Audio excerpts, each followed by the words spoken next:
Checking out these Vamoose from BugMD. These are plant-powered rodent repellents. So this pouch has a bunch of different, this big pouch has a bunch of smaller pouches in it. We'll open it up here. It's got a resealable bag here. And these pouches are good to go.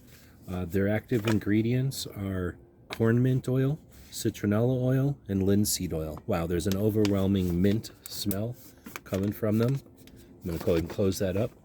And the idea is you throw these pouches in places that you don't want rodents.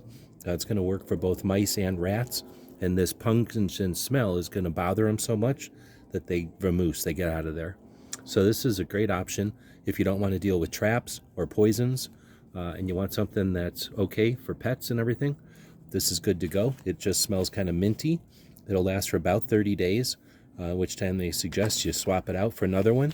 You can put these all around, more of them in bigger places. Makes sense. These are from BugMD. I'd like to thank them for sending us these to check out. I think these are going to work really well for us here in Arizona. Hope this helps.